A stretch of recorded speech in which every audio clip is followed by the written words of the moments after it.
what is the monthly production capacity that you're working with? And the EV two-wheeler space in India is really heating up very fast. Yeah. You have competition in the market and big-time competition. What's the kind of sales target or market share that you're hoping to get by the end of next year or within 5 years? I think if you look at where the current trend is, if audience is looking at the current trend today, there's no doubt that India has set a very, very audacious goal, right?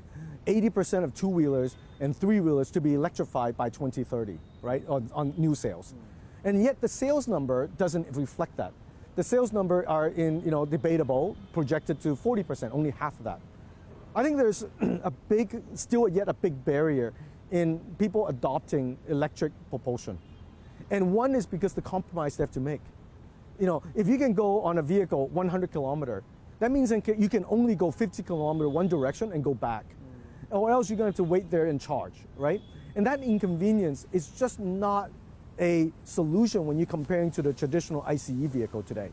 But yet we're forced to actually convert and abandon such a legacy and kind of health endangering solution like ICE. We got to get away from that. So I can imagine that we can play in the additional 40% that helps the government achieve that 80%. How much is that reflected in sales?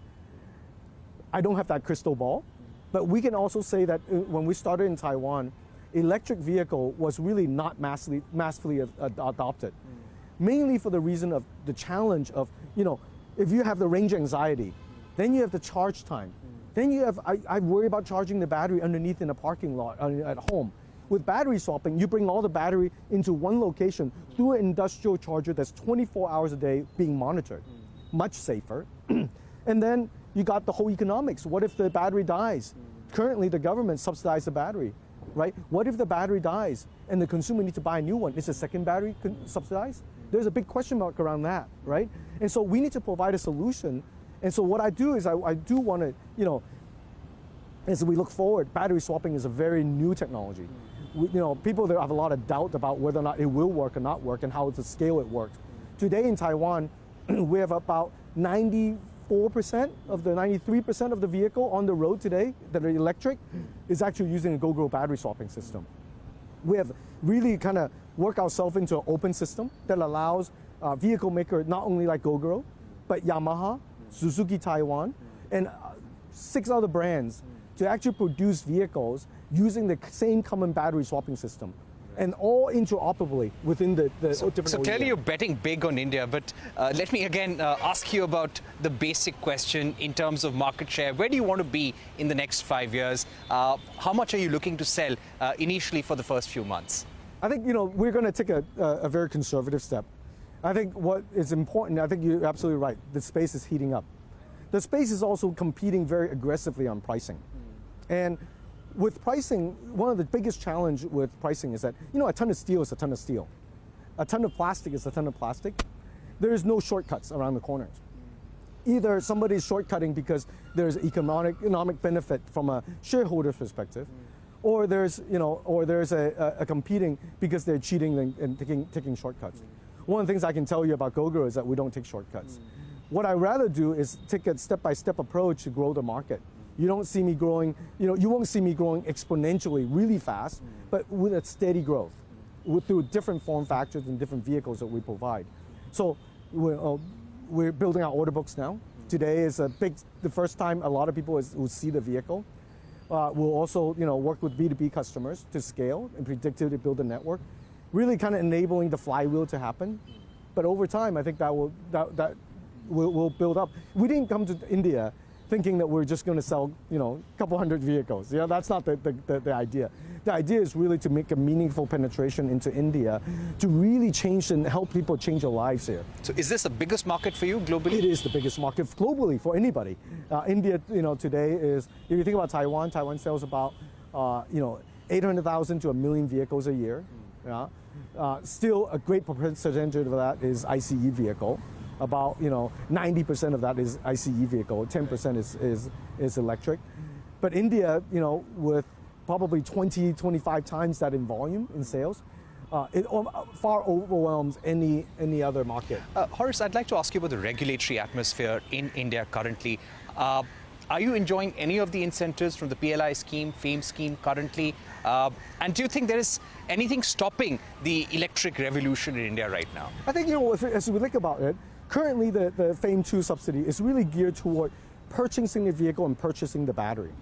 Now, of course, that is great from just getting the consumer that has a traditional mindset. But really moving forward, to really get mass adoption to happen, battery swapping needs to be considered as one of the common mass market solution as well. So as we talk to regulators and talk to government, we really urge them to consider battery swapping also as part of the incentive program that offers the consumer to choose between, I want to buy a vehicle, electric vehicle, with a battery or without a battery.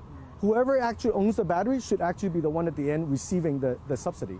So overall, I think we're excited about market. We think the market is to be made. And as we think about India and think about all the road condition in India and all the density of population, I just cannot imagine if you can't even find a place to park, how are you going to find a place to charge?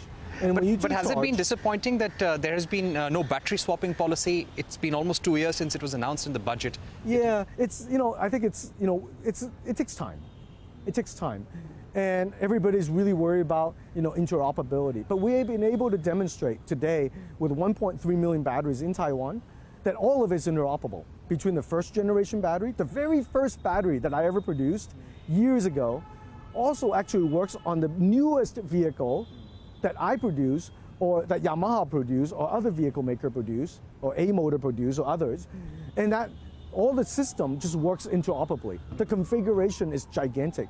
So we're taking this example and demonstrating that to the India officials and the government that interoperability can be had, but just not you make it and I make it and that make it, and then what if something happens and everybody points the finger in the opposite direction?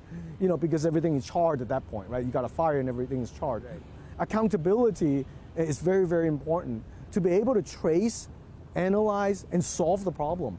And that's what we've been able to demonstrate in Taiwan, and we hope to bring that system here. But can you do without incentives? If the government stops incentives in March next year, because there is a debate right now whether there will be a FAME 3, without incentives, can the electric vehicle revolution in India continue?